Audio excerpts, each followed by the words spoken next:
Assalamualaikum warahmatullahi wabarakatuh. Salam dan bahagia untuk kita semua. Perkenalkan, nama saya Abdul Wahid Tahir, calon guru penggerak Angkatan 8 UPTD SMP Negeri Pura Barat tahun 2023. Pada video kali ini saya akan memaparkan hasil aksi nyata saya pada modul 1.4 terkait dengan budaya positif. Perkenalkan, ini adalah pengajar praktik dan juga fasilitator saya. Fasilitator saya bernama Ibu Ika Desi Budiarti dan juga pengajar praktik saya bernama Bapak Yason Boling. Selanjutnya rancangan tindakan untuk aksi nyata yang akan saya lakukan.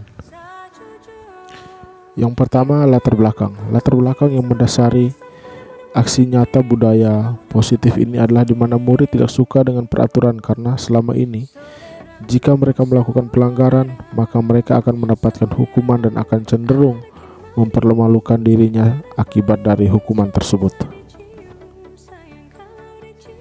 Selanjutnya, tujuan dari aksi nyata ini dilakukan adalah yang pertama, menciptakan murid yang merdeka dan juga menciptakan murid yang memiliki disiplin diri yang kuat. Yang kedua, menumbuhkan budaya positif di sekolah dengan meyakini nilai-nilai kebajikan universal. Selanjutnya, tolak ukur yang mendasari dibuatnya diseminasi budaya positif atau terkait dengan aksi nyata dari budaya positif ini adalah yang pertama, terbentuknya keyakinan kelas melalui kegiatan kesepakatan kelas yang dilakukan oleh wali kelas dan juga peserta didik. Yang kedua, siswa mampu menerapkan dan menjalankan keyakinan kelas yang sudah dibuat. Selanjutnya, lini masa tindakan. Langkah-langkah atau tindakan yang akan dilakukan itu yang pertama, menghadap ke kepala sekolah untuk menjelaskan pentingnya penanaman budaya positif dan juga keyakinan kelas di sekolah, serta meminta izin untuk mendiseminasikan bersama dengan rekan-rekan guru. Yang kedua, mengumpulkan rekan guru untuk melakukan diseminasi pemahaman materi budaya positif atau keyakinan kelas dan juga segitiga restitusi. Yang ketiga, berkoordinasi dan berkolaborasi dengan wali kelas untuk membuat keyakinan kelas di ruangan kelas masing-masing. Dan yang terakhir, memantau, merefleksi dan juga mengevaluasi keyakinan kelas yang telah dibuat. Dalam menerapkan budaya positif, baik di sekolah maupun di rumah, tentunya kita membutuhkan dukungan-dukungan dari berbagai pihak. Dukungan yang pertama datang dari kepala sekolah, rekan guru, serta murid agar tindakan yang telah disusun dan dilakukan dapat berjalan dengan lancar dan juga menyeluruh. Yang kedua, sarana dan prasarana yang dibuat untuk menumbuhkan budaya positif di sekolah. Dan yang terakhir, peran orang tua dalam melakukan budaya positif yang ada di rumah.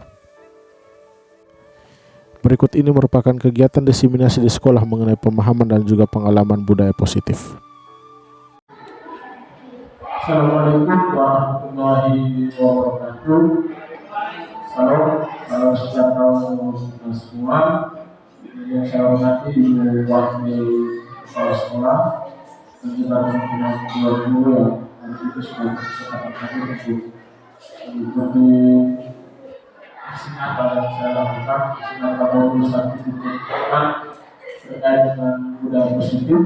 Sebelum saya menjelaskan materi yang nanti sebentar kita lihat sama-sama, saya terlebih dahulu.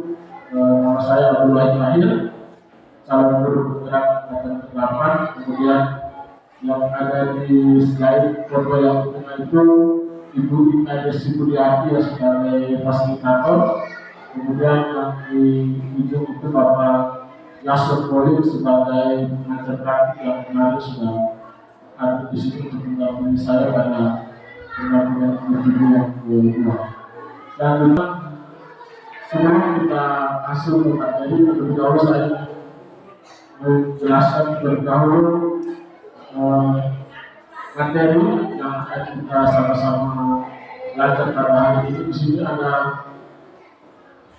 materi yang terkait dengan konsep inti dari budaya positif. Yang pertama ada perubahan paradigma belajar, yang kedua ada disiplin positif, yang ketiga ada nilai-nilai kebajikan, kemudian pemenuhan hasrat manusia, motivasi perilaku manusia, posisi kontrol guru, keyakinan kelas, dan yang terakhir segitiga distribusi. Dan yang pertama yaitu pembelajaran dengan menggunakan paradigma baru. Baik, di sini penjelasan terkait dengan pembelajaran yang menggunakan paradigma baru, yaitu pembelajaran dengan yang merupakan pembelajaran yang dirancang berdasarkan prinsip pembelajaran berdiferensiasi, sehingga para peserta itu belajar sesuai dengan kebutuhannya berdasarkan tahapan perkembangan sesuai dengan teori psikologi dan juga teori psikologi modern untuk mewujudkan profil belajar Pancasila. Baik, di sini kita lihat ada kata yang diberikan tanda petik berdiferensiasi. Di sini saya ingin mengajak Bapak Ibu semua untuk kita sama-sama berdiskusi. Kira-kira mungkin ada di antara Bapak Ibu yang sudah pernah mendengar kata berdiferensiasi. Dan sampai ada yang sudah pernah mendengar, bisa kita sama-sama belajar. Kira-kira diferensiasi itu seperti apa? Siapa yang datang Bapak Ibu mungkin ada yang bisa memberikan penjelasan.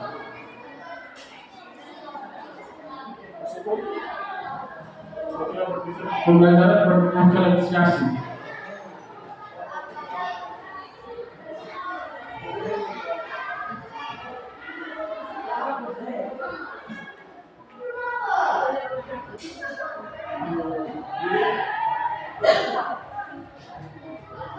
Pembelajaran berdiferensiasi.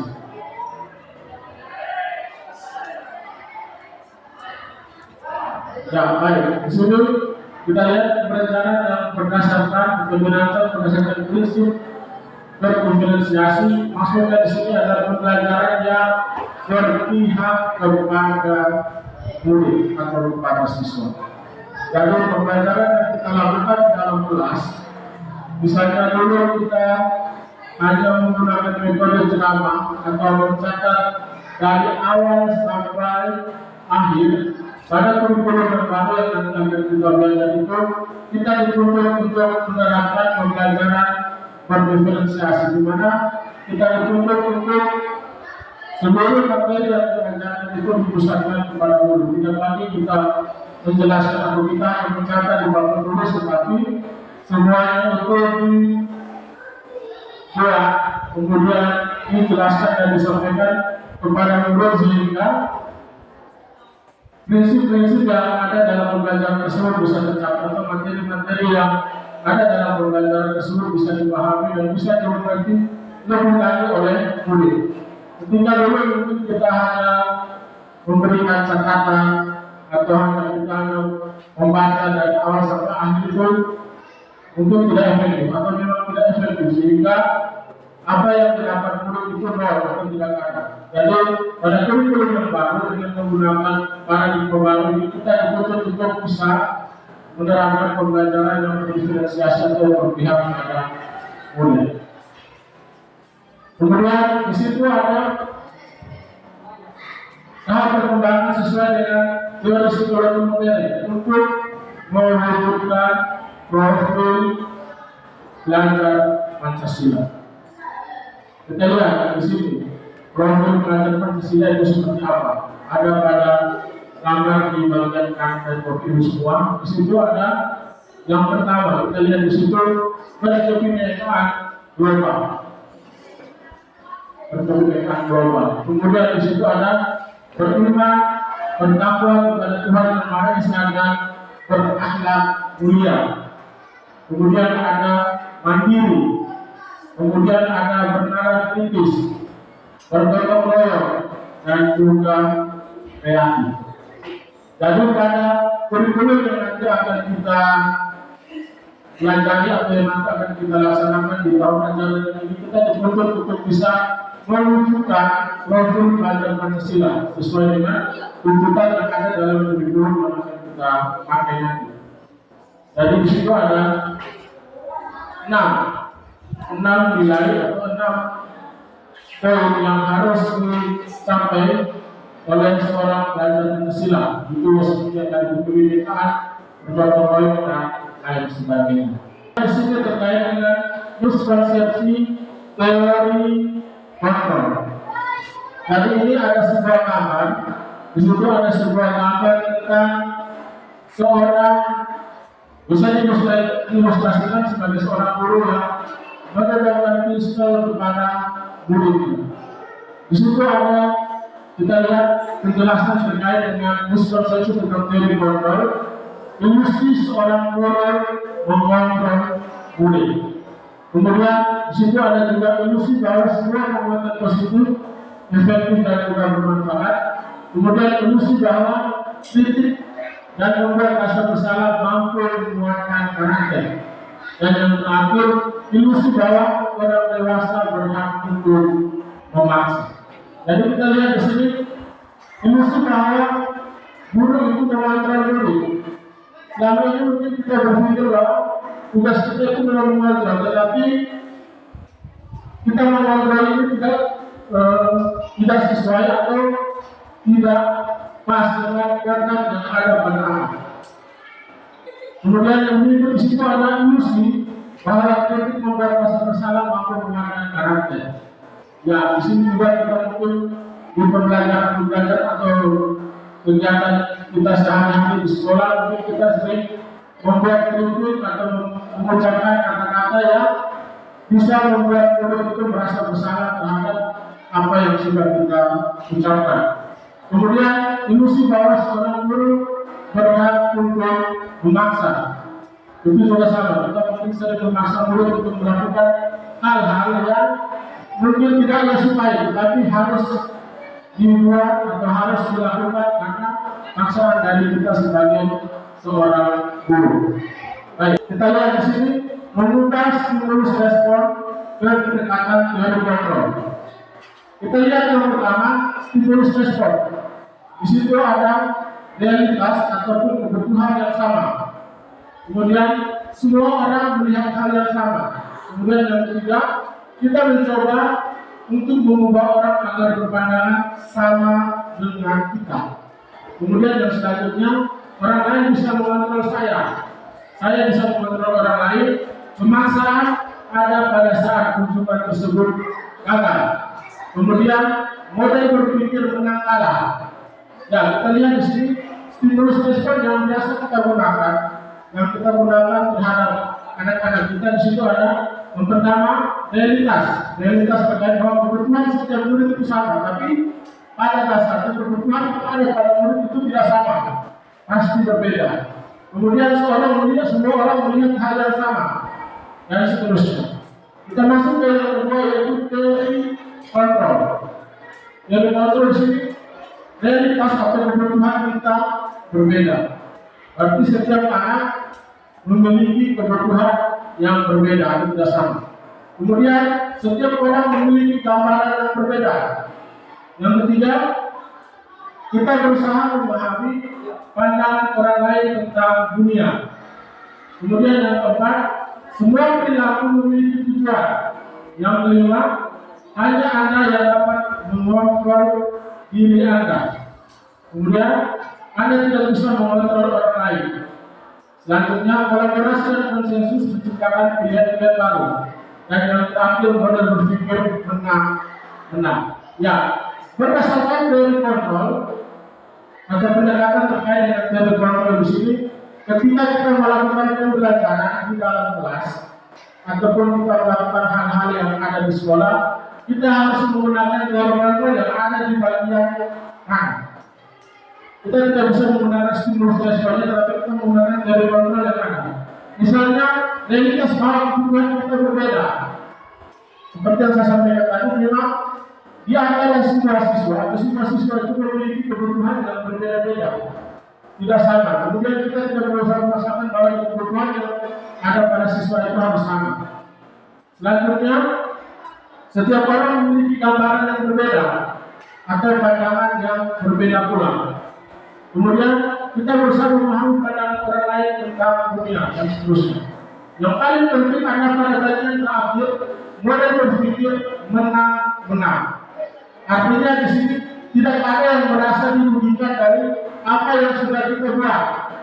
Kalau pada stimulus responnya, model berpikir menang kalah. Tetapi pada teori kontrol, model berpikir menang-menang. Artinya kita semua mendapat sesuatu yang baik yang tidak merugikan orang lain. Selanjutnya kita masuk ke disiplin positif. Disiplin positif. Materi ini merupakan materi yang penting untuk kita semua, bukan hanya untuk siswa tetapi untuk kita semua sebagai guru. Disiplin positif di sini kita lihat kata disiplin berasal dari bahasa Latin dan disiplin yang artinya kata ini maka timbul namanya disiplina yang artinya belajar. Disiplin juga mengacu pada disiplin diri yang memiliki tanggung jawab terhadap apa yang dilakukan berdasarkan nilai yang diyakini. Kemudian disiplin positif merupakan salah satu cara penerapan disiplin yang bertujuan untuk menumbuhkan kesadaran serta memperdayakan peserta didik tanpa imbalan, penghargaan atau hukuman. Baik, kita lihat di sini kita tidak perlu melihat makna kata disiplin karena semua kita pasti sudah tahu masih mengerti tentang makna disiplin. Tetapi yang harus kita lihat adalah disiplin positif. Disiplin positif. Di sini salah satu cara penerapan disiplin positif yang bertujuan untuk menumbuhkan kesadaran serta memperdayakan peserta didik tanpa imbalan. Selama ini mungkin kita sebagai bapak ibu guru, kalau ada siswa yang tidak mau mengikuti apa yang kita sampaikan atau materi-materi yang kita berikan mungkin tidak pas, kemudian kita menyuruh untuk mereka untuk belajar dan lain-lain, mungkin ada kata-kata yang mungkin pernah kita ucapkan dengan untuk memberikan penghargaan ataupun imbalan kepada mereka. Kemudian atau kalau mereka tidak mau mengerjakan tugas, biasanya kita pasti memberikan apa? Ancaman ataupun hukuman. Walaupun hukuman itu kita rasa itu tidak berarti bagi kita, tetapi mungkin bagi mereka itu terasa berat. Sehingga pada dasarnya disiplin positif ini bisa mengubah cara berpikir kita terkait bagaimana kita bisa melakukan pembelajaran yang baik terhadap murid. Tanpa harus memberikan imbalan ataupun kita harus memberikan ancaman ataupun hukuman kepada mereka. Di bagian yang selanjutnya, sebagai pendidik tujuan kita adalah menciptakan peserta didik yang memiliki disiplin diri, sehingga bisa berperilaku dengan mengacu pada nilai-nilai kebijakan universal dan memiliki motivasi intrinsik dalam perubahan perilaku ke arah yang lebih baik. Ya, di sini kita sebagai pendidik, sudah sepatutnya atau sudah sepantasnya kita bisa menciptakan peserta didik yang memiliki sikap disiplin. Itu tidak mudah, itu tugas berat. Tapi kita dengan proses yang kita jalani semoga ke depan kita bisa mengubah siswa-siswa kita yang tadinya mungkin tidak disiplin bisa menjadi disiplin. Terutama kita yang misalnya kalau siswa tersebut tidak hadir tepat waktu, itu pekerjaan berat untuk kita semua. Kemudian nilai dari disiplin itu juga mengacu pada kebajikan universal dan juga motivasi intrinsik atau motivasi yang berasal dari motivasi intrinsik itu motivasi yang berasal dari mana? Dari intrinsik dari dalam diri. Kalau tidak ada motivasi intrinsik atau motivasi yang kuat dari dalam diri, tentunya perubahan perilaku ke arah yang lebih baik itu juga mungkin terjadi. Baik, kita lanjut ke materi yang selanjutnya. Di sini ada kebutuhan dasar manusia. Kebutuhan dasar manusia merupakan segala sesuatu yang kita lakukan untuk mendapatkan sesuatu yang kita inginkan. Kemudian seluruh tindakan yang kita lakukan memiliki tujuan tertentu dan semua usaha yang terbaik yang kita lakukan adalah dalam rangka agar kebutuhan dasar kita bisa terpenuhi dengan baik. Baik, selanjutnya kita masuk ke poin yang berikutnya, yaitu nilai-nilai kebajikan yang sudah kita lihat pada disiplin positif tadi. Nilai yang disepakati bersama, nilai-nilai kebajikan merupakan nilai yang kita sepakati bersama, kemudian lepas dari suku bangsa, agama, bahasa maupun latar belakang. Jadi nilai-nilai kebajikan yang nanti mungkin akan kita buat di dalam kelas atau kita buat bersama dengan siswa kita itu harus terlepas dari suku bangsa, kemudian dari agama, bahasa maupun latar belakang. Jadi kita tidak melihat sukunya apa, agamanya apa, bahasanya apa, kemudian dia itu kaya atau miskin, tetapi nilai-nilai kebajikan yang kita buat itu bisa membuat semua orang merasa senang, kemudian membuat semua orang bisa mengikuti nilai-nilai kebajikan tersebut. Sekarang kita lihat contoh nilai kebajikan yang ada pada institusi atau organisasi.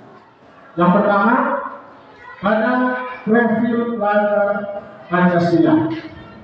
Profil pelajar Pancasila ada seperti yang di slide sebelumnya.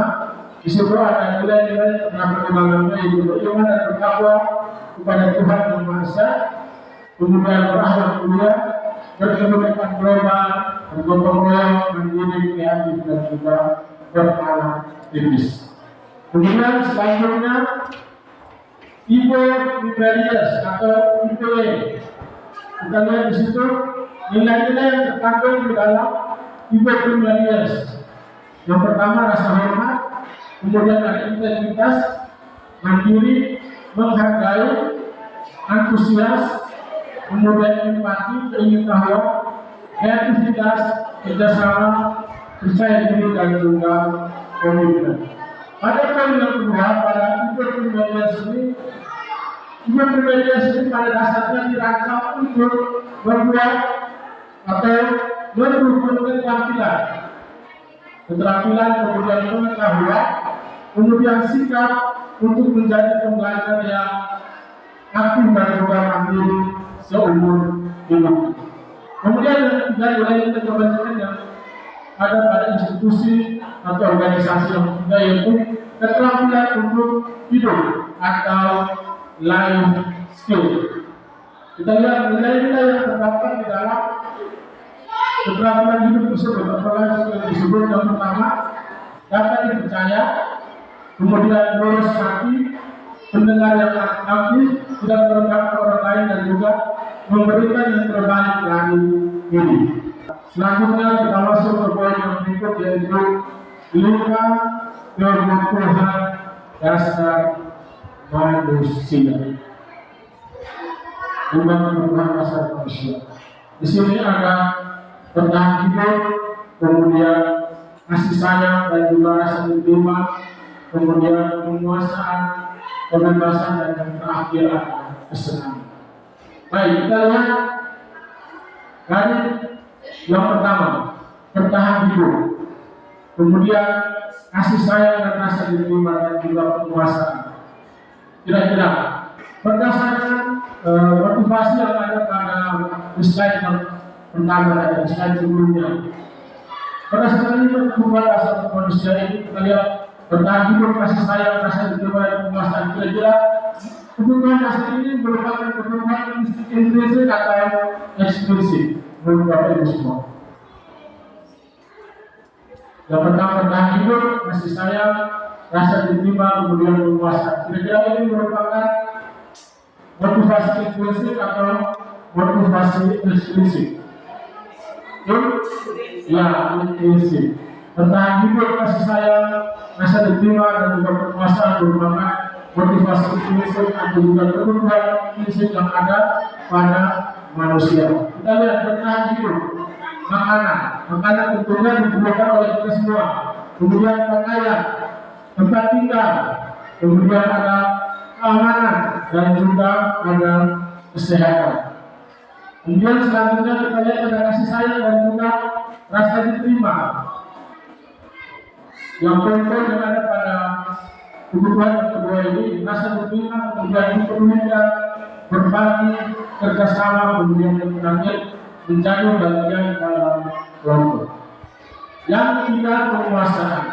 Penguasaan di sini ada harga diri, keinginan untuk dianggap pemimpin, berprestasi, diakui, dan juga dikenal. Yang keempat ada kebebasan. Kebebasan dan juga kesenangan itu merupakan motivasi eksklusif atau motivasi yang berada untuk kebutuhan yang berasal dari luar individu tersebut. Kita lihat yang keempat sini ada kebebasan. Kebebasan sini ada mandiri, kemudian memiliki pilihan, mencoba hal-hal baru, dan juga mampu mengendalikan arah diri. Kita lihat kebutuhan yang terakhir yaitu kesenangan. Kesenangan di sini ada bermain, humor, tertawa, dan juga antusiasme. Dan itu tadi bertimbang kebutuhan dasar yang ada pada seorang manusia, baik kebutuhan intrinsik maupun kebutuhan ekstrinsik. Dan selanjutnya yaitu motivasi perilaku seorang manusia. Kita lihat situ ada dua, yaitu yang pertama motivasi intrinsik dan juga motivasi ekstrinsik. Kita lihat yang pertama motivasi ekstrinsik untuk menghindari ketidaknyamanan ataupun tuntutan. Yang kedua, untuk mendapatkan imbalan atau penghargaan dari orang lain. Dalam bahasa sederhananya kita suka dipuji atau tidak suka dipuji. Jadi untuk menghindari ketidaknyamanan atau hukuman, jadi kita melakukan sesuatu, kalau tidak ada motivasi dari dalam diri, berarti motivasi itu muncul dari luar. Misalnya, untuk menghindari ketidaknyamanan atau menghindari hukuman, kalau kita misalnya kita menyuruh siswa untuk mengerjakan tugas, berarti ada dua motivasi, ada dua perilaku yang harus bisa kita lihat. Kira-kira siswa ini dalam mengerjakan tugas hanya karena untuk menghindari hukuman, ataupun dia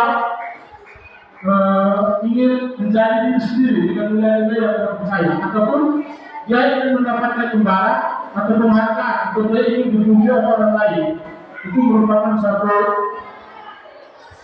pekerjaan yang berat untuk kita di dalam kelas ataupun kita berada di luar kelas, sehingga motivasi ini kita bisa, motivasi intrinsik dan juga ekstrinsik ini harus kita pahami dengan baik sehingga kita bisa melaksanakan, kita bisa menjalankannya di dalam kelas maupun di sekolah.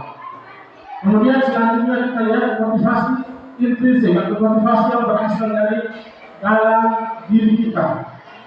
Di sini ada untuk menjadi orang yang mereka inginkan, dan juga untuk mencari diri sendiri dengan nilai-nilai yang mereka percaya.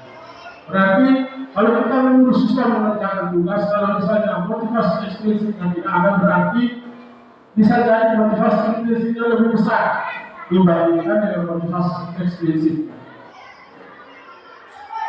Selanjutnya kita lihat di sini ada perbandingan atau perbedaan di antara hukuman, konsekuensi, dan juga restitusi.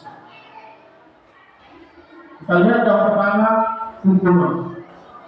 Hukuman ini biasanya dilakukan dengan tidak terencana, tiba-tiba, misalnya datang terlambat atau tidak mengerjakan tugas, tiba-tiba muncul dalam berpikir, engkau harus seperti ini, gua harus seperti ini, harus seperti itu. Kemudian murid tidak tahu apa yang akan terjadi, atau murid tidak dilibatkan dalam proses pembuatan hukuman tersebut. Jadi tiba-tiba saja ketika dia tidak mengerjakan tugas, tiba-tiba kita langsung memberikan dia hukuman. Misalnya lari di lapangan 100 kali misalnya, atau seluruhnya cabut rokok, atau seluruhnya berduduk di dalam kelas. Kemudian yang berikut, hukuman ini bisa berupa hukuman fisik dan juga hukuman psikis. Hukuman fisiknya seperti apa? Hukuman fisik misalnya tadi kita suruh jalan di lapangan, atau kita suruh dia berduduk dalam kelas. Hukuman psikis apa? Misalnya kata-kata kasar yang kita keluarkan, kata-kata kasar yang kita keluarkan sehingga mempengaruhi mental dan juga psikis dari peserta didik tersebut. Kemudian hukuman ini bersifat satu arah. Bersifat satu arah artinya hukuman tersebut hanya berasal dari guru. Tidak ada tidak ada apa ya, bersifat satu arah, tidak ada ya, tidak ada timbal balik dari siswa. Siswa tidak tahu apa yang akan kita berikan atau hukuman apa yang akan kita kenakan kepada mereka. Kemudian selanjutnya yang kedua ada konsekuensi. Konsekuensi itu levelnya sedikit lebih tinggi. Konsekuensi sedikit lebih tinggi artinya sesuatu yang diberikan kepada siswa itu tidak lebih berat daripada hukuman yang diberikan. Kita lihat yang pertama di situ ada rencana dan juga disepakati sesuai dengan aturan. Jadi kita bersama siswa duduk, kemudian kita sepakat. Kalau datang terlambat, apa yang sanksi? Kalau tidak kumpul tugas, apa yang sanksi? Kemudian yang berikut, murid tetap dibuat tidak nyaman. Murid tetap membuat tidak nyaman. Sanksi yang kita berikan juga itu membuat murid merasa tidak tenang, atau murid merasa tidak suka terhadap apa yang sudah kita sepakati. Kemudian yang terakhir, sikap guru selalu memonitor murid.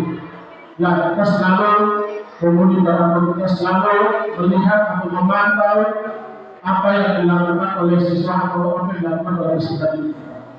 Kemudian yang terakhir yaitu restitusi.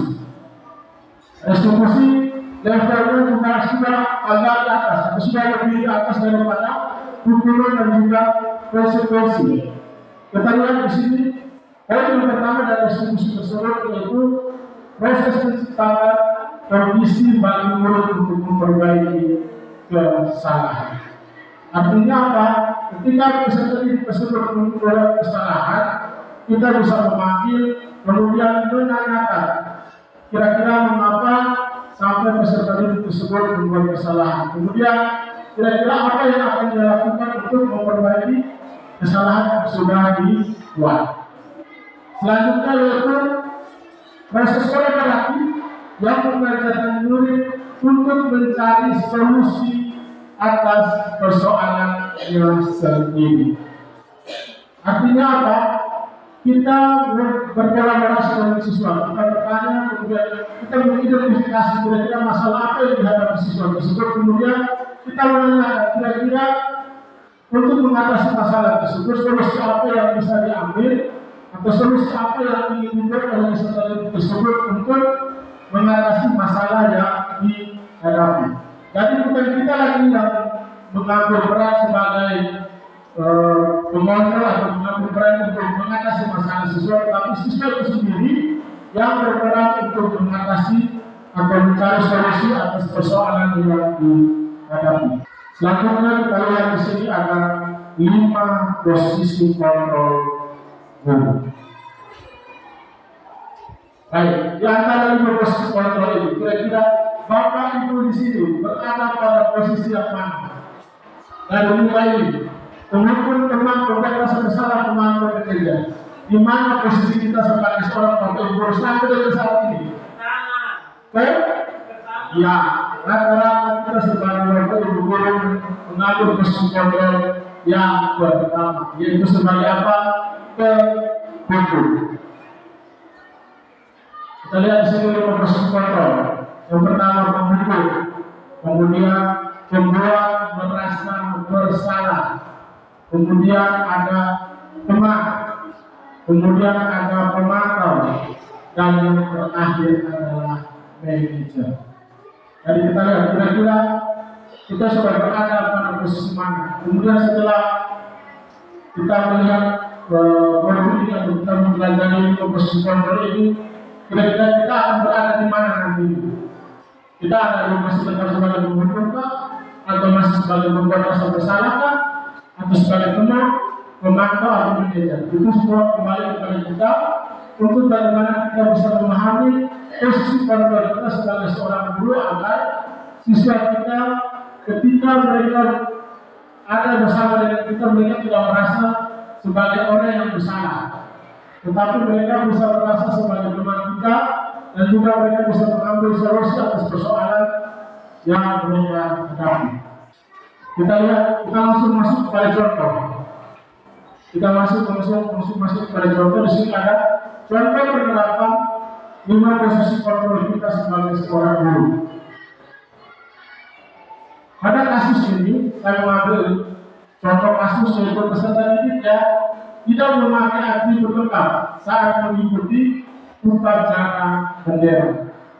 Kita lihat kira-kira kalimat-kalimat seperti apa yang dilontarkan oleh Bapak Ibu guru untuk menegur atau memberikan sanksi terhadap siswa tersebut. Kita lihat posisi kontrol guru di sini sebagai pendukung. Yang pertama, kita memberikan dukungan dengan hormat bendera selama 1 jam.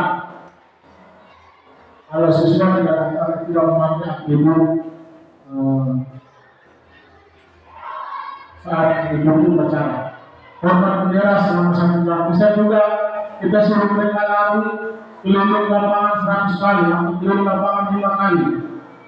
Itu juga posisi kita sebagai seorang pendukung. Baik, sekarang kita masuk ke yang selanjutnya. Kalimat yang kita gunakan dan sedikit kita gunakan ketika kita menjadi seorang guru membuat rasa bersalah. Jadi kalimat yang kita ucapkan itu membuat peserta didik akan selalu merasa bersalah dan akan selalu teringat di dalam memori siswa tersebut bahwa dia pernah melakukan kesalahan. Kemudian kalimat-kalimat yang diucapkan itu mungkin akan terus teringat sampai dia besar. Kemudian kita lanjut, kita lihat kalimat yang digunakan oleh guru. Berapa kali Bapak atau Ibu harus memberitahu kami. Kemudian kamu selalu saja mengecewakan Bapak atau Ibu.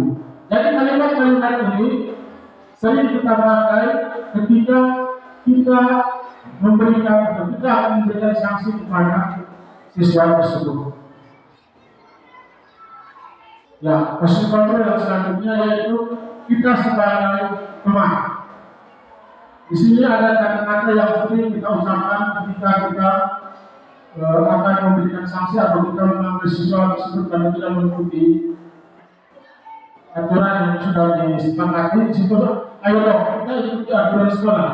Kalau ibu atau bapaknya sekali ini, ya sudah tidak apa-apa. Lain kali jangan sampai berbuat hal yang seperti itu lagi ya. Kemudian kita lihat selanjutnya posisi guru sebagai seorang pemantau. Sebagai seorang pemantau di situ, kamu sudah melanggar aturan sekolah kamu tahu konsekuensinya. Kemudian setelah upacara, kamu beri atribut yang terkoperasi dan jangan diulangi lagi. Itu posisi teman dan juga pemantau. Selanjutnya posisi seorang guru sebagai manajer. Posisi seorang guru sebagai manajer, di situ kita lihat kalimat yang digunakan atau kalimat yang dipakai untuk memperbaiki kesalahan yang sudah dilakukan oleh peserta didik. Kita lihat itu, apakah kamu tahu kesalahanmu? Kira-kira bagaimana kamu memperbaiki kesalahan? Ya, pada posisi ini atau pada posisi guru sebagai manajer di sini kita tidak mencari kesalahan yang ada pada siswa, tetapi di sini kita mencari cara atau kita mengidentifikasi kembali kira-kira kenapa sampai dia melakukan hal tersebut. Kemudian kita bertanya lagi, kira-kira apa yang akan dilakukan oleh siswa tersebut untuk apa? Untuk memperbaiki kesalahan yang sudah dilakukan. Jadi dari 5 contoh, dari contoh penerapan posisi kontrol ini seharusnya sudah sepakat dan seharusnya kita sebagai guru sudah bisa mulai merubah posisi kontrol kita. Yang tadinya kita sebagai membuat merasa bersalah, kita sebagai penghukum, kita sebagai teman, kemudian kita sebagai pemantau, sudah seharusnya kita merubah posisi kita sebagai seorang manajer. Kita merubah posisi kita sebagai seorang manajer. sini ada, kita lihat posisi kontrol. Posisi kontrol apakah aku. Kita lihat kalimat-kalimat yang ada pada slide ini, poin 1 sampai dengan poin 5, menunjukkan kalimat yang sering kita gunakan, baik kita sebagai pemantau, baik kita sebagai pengukur, baik kita sebagai pembuat rasa bersalah, teman ataupun manajer. Kita lihat yang pertama, pada poin yang pertama, posisi kontrol guru sebagai seorang pengukur. Di sini dia berkata, saya kecewa sekali dengan kamu. Kemudian kamu tidak pernah melakukannya. Kemudian apa rencanamu untuk menyelesaikan masalah ini? Pada poin yang ketiga ini posisi kontrol guru sebagai seorang manajer. Mengapa poin ketiga ini posisi kontrol guru sebagai seorang manajer? Karena seorang manajer itu pada posisi kontrol ini, seorang guru tidak mencari solusi atas persoalan yang dihadapi oleh siswa, tetapi solusi tersebut diambil oleh atau diselesaikan oleh siswa itu sendiri. Jadi dia yang berbuat, kemudian kita menunggu dia yang menyelesaikan persoalan yang dia buat tersebut. Jadi bukan kita lagi yang menyelesaikan masalah itu, tetapi dia sendiri yang mencari jalan keluar atas persoalan yang dihadapi. Kemudian pada poin yang keempat, ayolah lakukan ini demi bapak ibu. Ya, posisi kontrol ini juga menunjukkan bahwa posisi kontrol kita sebagai seorang teman. Dan juga yang terakhir, kamu tidak pernah mendapatkan nilai jika tidak mengerjakan tugas. Jadi di situ ada 5 posisi kontrol atau kalimat-kalimat yang menunjukkan 5 posisi kontrol kita sebagai seorang guru. Kita lanjut ke slide yang berikut.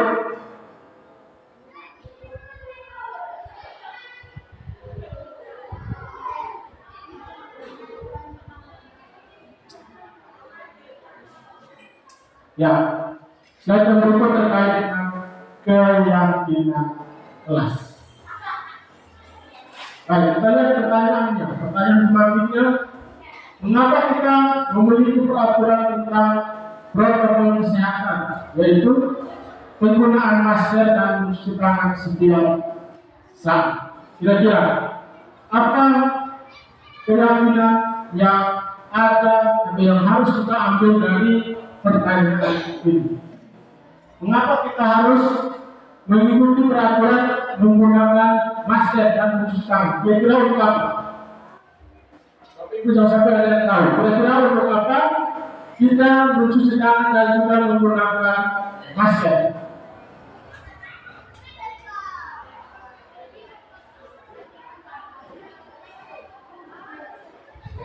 Untuk apa? Menggunakan masker dan juga mencuci tangan. Kira-kira untuk apa? Menghindari penyebaran COVID-19. Ya, yang lain, Bapak Ibu yang lain.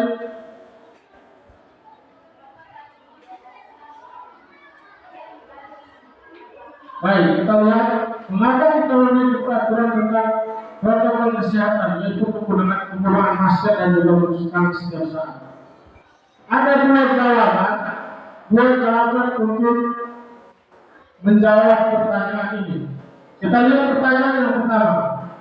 Mengapa kita harus menggunakan masker? Untuk apa? Untuk kita menggunakan masker untuk apa? Selain menghindari, untuk apa?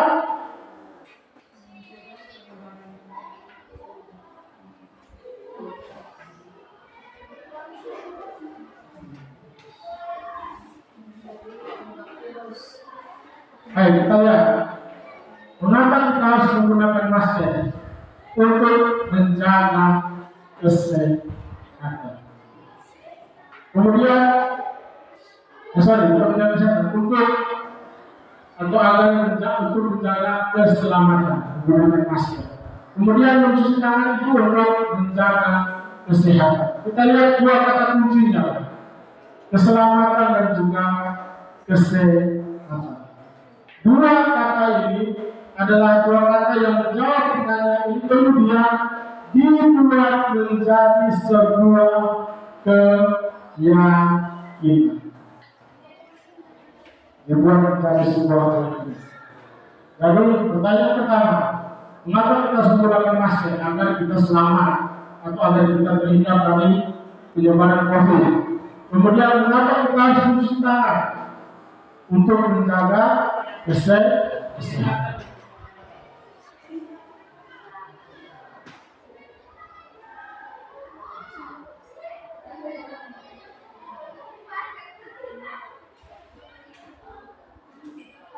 Baik, selanjutnya kita lihat bagaimana pembentukan keyakinan kelas. Bagaimana pembentukan keyakinan kelas? Kita lihat yang pertama, poin yang pertama, keyakinan kelas harus bersifat abstrak. Kemudian berupa pernyataan universal. Kemudian dibuat dalam bentuk positif. Kemudian sedikit saja agar mudah diingat. Kemudian disesuaikan dengan kondisi kelas ataupun kondisi sekolah sehingga mudah diterapkan. Dan yang terakhir, semua warga sekolah dan juga warga kelas dilibatkan dalam pembuatan keyakinan kelas tersebut. Baik, kita lihat poin yang penting di sini adalah pada poin yang ketiga dan juga poin ketiga, kemudian poin keempat dan poin yang ke-6, poin yang ke-6. Baik, kita lihat poin yang ketiga, dibuat dalam bentuk pernyataan positif. Artinya apa? Setiap kalimat yang ada pada keyakinan kelas yang kita buat itu harus bersifat positif. Jadi apa? Tidak boleh ada kata melarang, tidak boleh atau kata yang digunakan tidak boleh, dilarang, jangan. Pokoknya kata-kata yang bersifat negatif itu dilarang. Misalnya, kemarin kalau kita masih berada di peraturan yang lama, tidak boleh datang terlambat. Kemudian dilarang buang sampah sembarangan. Kemudian ada lagi, jangan menyontek dan lain sebagainya. Kita lihat untuk pembentukan keyakinan kelas sekarang tidak boleh ada kata-kata tersebut. Misalnya tidak boleh datang terlambat. Kita bisa ganti dengan apa? Misalnya disiplin waktu ataupun disiplin diri. Kemudian misalnya dilarang berbohong, contoh, dilarang berbohong, kita bisa ganti menjaga kejujuran. Kemudian pada poin selanjutnya sedikit saja agar mudah diingat. Pembentukan keyakinan kelas jangan panjang-panjang. Tidak boleh mencapai saat ulangan itu terlalu panjang. Kita bisa ganti dengan kalimat-kalimat yang pendek dan mudah diingat. Kemudian mudah diterapkan. Kemudian seluruh warga sekolah dan juga warga kelas dilibatkan dalam pembuatan keyakinan kelas. Jadi tidak lagi kita guru yang membuat keyakinan kelas yang ada pada masing-masing kelas. Kita berikan kebebasan kepada siswa untuk membuat keyakinan kelas yang mereka pahami atau yang sesuai dengan kondisi ataupun keadaan mereka. Ini kalau ada wali kelas saya bisa sampaikan supaya nanti apa? Kita bisa saja berkolaborasi untuk membentuk keyakinan kelas. Jadi nanti Bu Vina mungkin, Ibu Nuri, ada Pak Yusuf, ada Ibu Siti, kita saya itu bisa. Nanti kita bisa sama-sama untuk bentuk keyakinan kelas mulai dari kelas 7 sampai dengan kelas 9. Pada buah akhirnya atau buah dari pembentukan keyakinan kelas ini adalah menjadi suatu keyakinan atau menjadi keyakinan sekolah. Jadi keyakinan sekolah itu dibuat dari mana? Dibuat dari keyakinan kelas. Jadi kita punya, misalnya kita punya papan kata tertentu yang ada pada itu sekarang tidak digunakan, tetapi kita menggunakan kalimat-kalimat atau peraturan-peraturan keyakinan yang berdasarkan dengan kondisi ataupun keadaan kita semua. Itu yang ada di lingkungan sekolah itu. Kalau peraturan kemarin itu mungkin kita ambil berdasarkan kondisi yang ada di Jawa. Tapi sekarang kita dengan berkolaborasi untuk membuat keyakinan kelas, kemudian dari keyakinan kelas tersebut bisa membentuk keyakinan sekolah. Ya, baik. Kita langsung masuk ke yang berikut, yaitu segitiga restitusi. Segitiga restitusi. Kita lihat pada gambar yang ada di depan. Segitiga restitusi merupakan suatu proses yang dijalankan oleh guru agar dapat menghasilkan murid yang mandiri dan juga bertanggung jawab. Kita lihat pada gambar yang ada di bagian kanan. Gambar yang ada di bagian kanan di situ ada gambar segitiga. Gambar segitiga yang kita namakan segitiga restitusi. Kira-kira apa itu segitiga restitusi atau tahapan-tahapan apa yang ada dalam segitiga restitusi tersebut? Kita lihat yang pertama, ada menstabilkan identitas. Kemudian memvalidasi tindakan yang salah. Dan yang terakhir, menanyakan keyakinan. Untuk sampai pada tahap ini, untuk sampai pada segitiga restitusi, kita harus terlebih dahulu membuat keyakinan kelas ataupun keyakinan sekolah. Karena pasti nanti ada siswa yang ketika dia sudah mengetahui keyakinan kelas seperti ini, pasti akan sebagai seorang manusia pasti dia hilang dan pasti dia akan berlama. Jadi sebelum kita masuk pada segitiga restitusi, kita harus membuat terlebih dahulu keyakinan kelas ataupun keyakinan sekolah.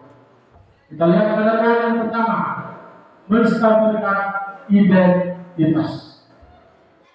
Kira-kira apa kalimat yang kita pakai atau kalimat yang kita gunakan untuk menstabilkan identitas dari masalah yang dihadapi atau masalah yang dilakukan oleh peserta didik tersebut.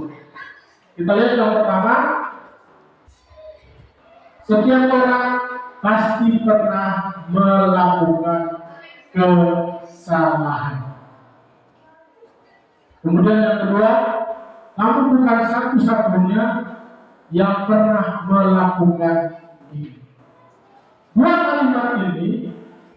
kalimat ini bisa kita pakai untuk menstabilkan atau untuk menanyakan atau untuk menstabilkan identitas yang ada pada peserta didik atau identitas masalah yang dibuat oleh peserta didik.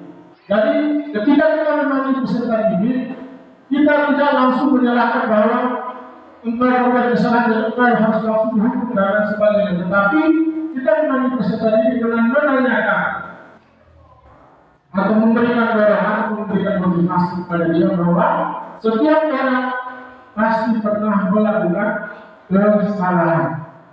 Bukan hanya dia sendiri, tetapi kita sebagai manusia pasti pernah melakukan kesalahan. Kemudian yang kedua, kamu bukan satu-satunya orang. Kamu bukan satu-satunya orang yang melakukan ini. Sama juga, berarti kita harus memberikan motivasi bahwa bukan dia sendiri yang melakukan kesalahan tersebut, tetapi ada teman-teman yang lain juga mungkin pernah melakukan kesalahan yang sama yang seperti dia lakukan. Yang terakhir, yang kedua, kita memvalidasi tindakan yang salah. Memvalidasi tindakan yang salah. Kira-kira kalimat apa yang kita pakai? Pada segitiga ini kalimat yang kita pakai di situ dia bilang, kamu tentu punya alasan mengapa kamu melakukan itu. Yang kedua, adakah cara yang lebih efektif untuk mendapatkan apa yang kamu butuhkan? Jadi setelah kita bisa identitas dan memberikan penguatan bahwa semua orang pasti pernah berbuat salah, kemudian kamu bukan satu-satunya orang yang melakukan kesalahan, kita memvalidasi tindakan yang sudah dilakukan. Dengan apa? Kita memberikan penguatan lagi. Kita bilang, kamu tentunya punya alasan mengapa kamu melakukan hal tersebut. Kemudian yang kedua, adakah cara yang lebih efektif untuk menangani atau untuk mendapatkan apa yang kamu butuhkan? Dan yang terakhir, kita lihat ada menanyakan keyakinan. Ya, pada poin yang terakhir ini seperti yang saya sampaikan tadi bahwa kita sudah harus membuat keyakinan kelas terlebih dahulu. Berarti keyakinan kelas yang kita berarti kita perlu setelah dibuat kita perlu mensosialisasikan atau kita perlu memberitahukan kepada teman-teman sejauh kita bahwa keyakinan yang ada pada kelas kita seperti ini. Jadi ketika nanti ada siswa yang melakukan kesalahan, silakan lihat kembali kira-kira keyakinan kelas apa yang sudah dibuat pada waktu-waktu sebelumnya untuk divalidasi, kemudian untuk diselesaikan secara. Jadi kita bisa bertanya, kira-kira keyakinan kelas apa yang sudah kita sepakati. Kemudian kamu ingin menjadi orang yang seperti apa setelah kita melihat keyakinan kelas yang ada tadi. Jadi berdasarkan segitiga distribusi tersebut, kita bisa menjadi atau kita bisa mendapatkan posisi kita sebagai seorang guru, yaitu posisi kita sebagai seorang manajer. Kemudian kita lihat di slide yang berikut.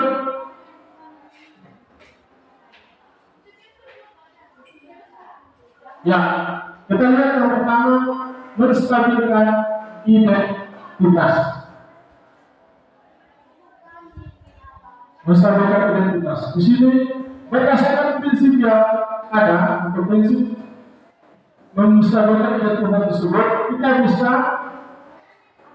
menjelaskan kepada siswa atau peserta didik bahwa membuat kesalahan adalah sebuah bagian dari proses pembelajaran. Kira-kira kalimat apa yang akan kita sampaikan, yang akan kita ucapkan kepada peserta didik kita? Kita lihat yang pertama, kalimat yang pertama, berbuat salah itu wajar. Kemudian tidak ada manusia yang sempurna. Kemudian bapak atau ibu guru juga pernah melakukan hal yang sama, melakukan hal itu. Kemudian bapak ibu tidak mau mencari siapa yang salah, tapi kemudian tidak ingin mencari siapa yang salah, tapi bapak ibu ingin mencari solusi dari permasalahan. Dan yang terakhir, kamu berhak merasa begitu. Selanjutnya, pada bagian yang kedua yaitu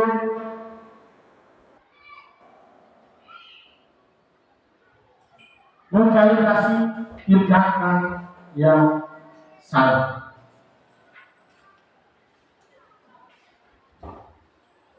Kita lihat berdasarkan prinsip tersebut, setiap perilaku manusia atau setiap orang berupaya untuk memenuhi kebutuhan tertentu.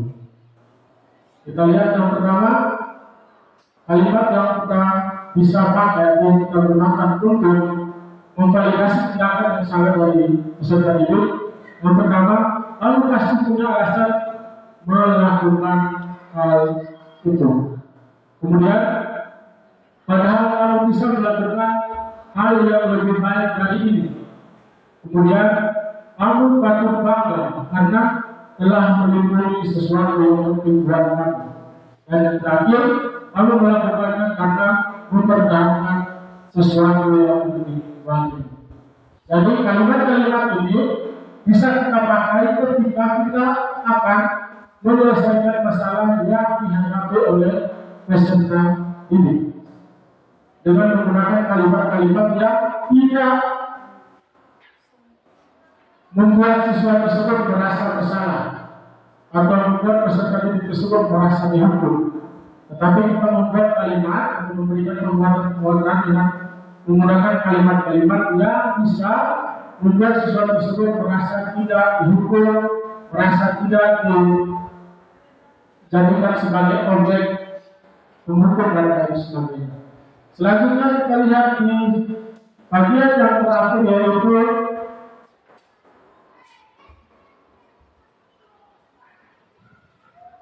menanyakan keyakinan. Baik, pada bagian ini berdasarkan teori yang ada, kita akan termotivasi secara intrinsik atau motivasi yang berasal dari dalam diri kita. Kita lihat kalimat-kalimat yang kita pakai untuk menanyakan keyakinan. Apa keyakinan kelas kita? Kemudian nilai-nilai apa yang telah kita sepakati bersama? Kemudian seperti apa gambaran dari sebuah kelas menurut kamu? Dan terakhir, kamu ingin menjadi orang seperti apa? Ya, pada bagian terakhir ini, seperti yang sudah sampaikan tadi, bahwa kita sudah harus membuat keyakinan kelas terlebih dahulu, sehingga pada saat kita menanyakan keyakinan kembali kepada siswa, kita bisa menanyakan tentang keyakinan kelas yang sudah kita sepakati bersama. Anak itu memiliki kebutuhan dan kemampuan untuk memahami kata-kata yang atau kata-kata berupa teguran atau nasihat yang saya berikan sebagai seorang guru. Itu yang pertama. Jadi selama ini saya berpikir bahwa ketika seorang murid atau seorang peserta didik membuat kesalahan, lalu saya memberikan nasihat atau memberikan teguran dan membuat siswa itu merasa bersalah, maka kemudian dia akan berubah dengan sendirinya. Tanpa saya berpikir bahwa mungkin dia tidak paham apa yang saya omong, bahkan kata-kata saya, teguran saya itu tidak ada dampaknya bagi dia. Itu yang pertama. Yang berikut, yang kedua adalah tentang cara menyelesaikan persoalan atau masalah yang dihadapi oleh peserta didik. Selama ini yang saya lakukan sebagai seorang guru, mungkin ini kesalahan, dan hari ini saya mendapat sebuah paradigma baru, yaitu ketika seorang anak melakukan sebuah kesalahan, yang saya lakukan adalah kadang saya tidak bertanya mengapa dia bisa melakukan kesalahan itu, tanpa mengetahui alasan apa yang mendasar sehingga dia bisa melakukan kesalahan itu. Dan yang kedua adalah ketika anak membuat sebuah kesalahan, seringkali kata-kata yang keluar dan sikap yang dilakukan oleh seorang guru adalah menyalahkan, serta-merta langsung menyalahkan si anak itu. Padahal tadi yang kita belajar, adalah ketika seorang anak melakukan sebuah kesalahan, yang pertama adalah kita harus tahu alasan dari anak itu membuat kesalahan itu Dan walaupun dia sudah membuat kesalahan, kita harus memberikan dukungan bahwa semua manusia tidak ada yang sempurna. Semua manusia pasti melakukan yang namanya kesalahan, dan kesalahan yang dilakukan itu adalah wajar. Itu untuk beberapa hal yang saya pelajari dalam sesi ini. Dan mungkin yang bisa saya lakukan setelah ini adalah merubah apa yang selama ini menurut saya benar, namun itu adalah sebuah kesalahan. Dan saya akan berusaha menjadi seorang guru yang lebih baik lagi. Terima kasih. Baik, terima kasih kepada Ibu Yuli yang telah memberikan sedikit refleksi kepada kita semua terkait pembelajaran kita pada hari ini, dan hal-hal baru yang didapat setelah mengikuti sesi ini. Semoga setelah mengikuti sesi ini kita bisa menjadi seorang guru yang lebih baik lagi, terutama ketika kita berada pada posisi kontrol. Nama ini mungkin seperti yang tadi disampaikan oleh Ibu Yuna, bahwa mungkin kita selama ini ada sebagai seorang pembuku, posisi kontrol kita adalah sebagai seorang pembuku. Setiap kesalahan yang dilakukan oleh siswa pasti mendapatkan hukuman. Itu wajar, karena kalau dari saya berpikir bahwa karena kita berada pada wilayah yang sudah dari dulu yang mungkin keras, kita punya kondisi alam yang seperti ini yang menuntut kita bahwa kita harus keras kepada siswa, tetapi pikiran-pikiran seperti itu sebenarnya salah ataupun kita keliru, karena tidak selamanya kalau kondisi alam yang keras bahwa kita juga harus keras. Tentunya pasti ada hal-hal yang bisa kita buat untuk bagaimana bisa kita menangani siswa-siswa atau bisa tadi kita ya melakukan atau berbuat kesalahan. Kemudian untuk posisi yang kedua, membuat rasa bersalah juga, itu mungkin dia berada pada posisi yang sama ya dengan pemukul. Karena itu mungkin kita masih menggunakan kata-kata yang keras, menggunakan kata-kata yang menyalahkan siswa. Tetapi pada bagian selanjutnya, yaitu posisi teman dan juga pemangkos, dan itu lebih di atas. Agak sedikit di atas, mungkin kita sudah lebih lunak terhadap siswa. Hanya mungkin kita hanya memberikan kata-kata yang tidak memukul, tetapi pasti rasa kecewa dalam diri kita itu pasti ada. Karena dia berbuat kesalahan, walaupun sudah kita tegur berulang kali, tapi kita masih melakukan kesalahan yang sama. Sedangkan pada bagian terakhir ini kita menggunakan posisi kontrol kita sebagai seorang manajer. Dengan apa? Dengan kita menggunakan segitiga restitusi tadi. Kita menstabilkan identitas, menanyakan keyakinan, memvalidasi tindakan yang salah dengan berdasarkan keyakinan kelas yang sudah kita buat. Jadi semoga dengan mempelajari modul kita pada pagi hari ini atau materi yang sudah kita pelajari pada hari ini, kita semua, termasuk saya juga, semoga kita bisa berbenah, kita bisa berubah, walaupun siswa kita yang kita sudah tahu dengan kondisi alam yang mungkin keras, kalau kita omong satu kali tidak dengar, harus berulang-ulang kali, mungkin perlahan-lahan kita mulai berubah. Kita bisa berubah cara mendidik mereka, bukan lagi kita sebagai pemukul, bukan rasa bersalah, manajer atau teman-teman, tetapi kita menjadi manajer untuk bisa memperbaiki kesalahan mereka. Kemudian pada posisi manajer juga kita tidak mengambil solusi atau mencari solusi atas persoalan itu, tetapi siswa tersebut yang mencari solusi atas persoalan yang dia lakukan. Jadi kita hanya menanyakan keyakinannya, kemudian kita hanya memvalidasi tindakan kira-kira yang kamu lakukan itu salah atau tidak. Kemudian semua orang pasti pernah melakukan kesalahan yang sama, dan yang terakhir kita menanyakan keyakinan. Kira-kira Yang paling berat ini sesuai dengan keyakinan yang sudah kita buat atau yang sudah kita sepakati bersama.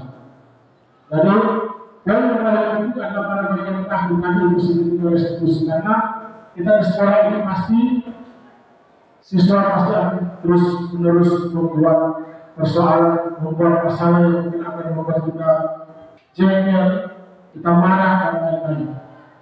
Jadi setelah mempelajari model ini kita bisa berubah, terutama untuk kita para wali kelas.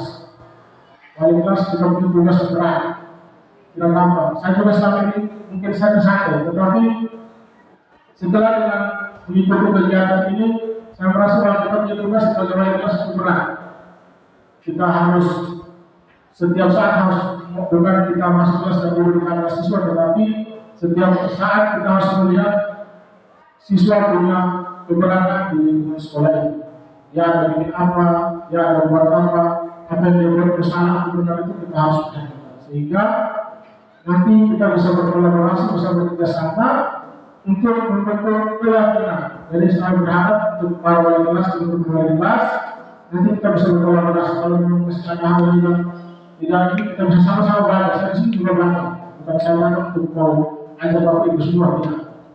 Saya juga secara belajar, jadi kita sama-sama belajar untuk bagaimana bisa membuat siswa-siswa kita itu lebih baik ketika membuat persoalan bisa diselesaikan dengan cara yang lebih baik lagi. Baik, yang terakhir sebelum saya mengakhiri,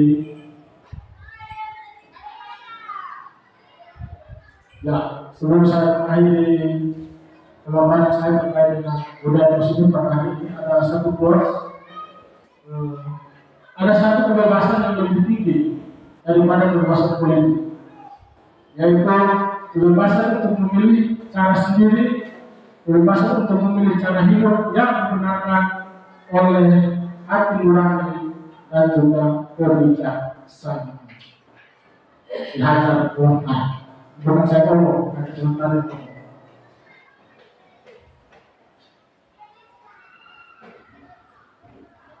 Baik, yang terakhir,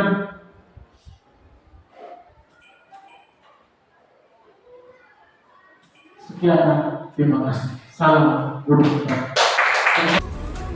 Selanjutnya refleksi terkait dengan kegiatan yang sudah dilakukan. Pelaksanaan diseminasi atau penyebaran pemahaman budaya positif ini dilakukan pada hari Kamis, tanggal 20 Juli 2023, bertempat di Aula UPTD SMP Negeri Pura Barat dan diikuti oleh teman-teman guru yang sempat hadir pada saat itu. Pembuatan keyakinan kelas juga dilakukan oleh saya bersama dengan peserta didik kelas 9A yang saya lakukan pada hari Selasa, tanggal 18 Juli tahun 2023. Peserta didik sangat antusias dan juga sangat senang ketika kita bersama-sama membuat keyakinan kelas. Perasaan saya setelah melakukan aksi nyata tersebut yaitu saya sangat bersemangat, sangat senang dalam melakukan perubahan ke arah yang lebih baik, terutama dalam menerapkan konsep-konsep inti dalam budaya positif di UPTD SMP Negeri Pura Barat. Selanjutnya rencana perbaikan yang akan saya lakukan yaitu yang pertama, saya akan selalu melakukan evaluasi secara berkala. Kemudian saya akan terus meningkatkan koordinasi dengan semua pihak yang ada di lingkungan sekolah. Kemudian saya akan terus berusaha untuk meminimalisir kekurangan yang ada. Saya akan terus meningkatkan ilmu pengetahuan yang berkaitan dengan budaya positif. Saya akan berusaha atau akan selalu menganalisis kebermanfaatan hasil belajar diseminasi tersebut terhadap murid dan juga lingkungan belajar.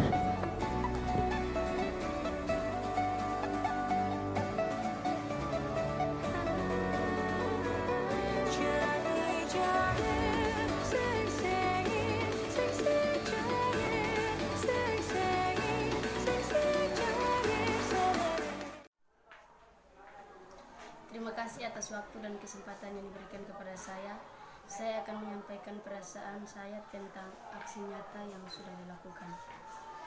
Perasaan saya atau aksi nyata yang disampaikan oleh Bapak Guru sangat bagus, tetapi sedikit kekurangan, yaitu suara Bapak Guru sangat kecil dan kurang jelas untuk saya dengar, dan penjelasan Bapak Guru kemarin sulit untuk saya lakukan karena ada yang saya mengerti dan ada yang saya tidak mengerti. Terima kasih.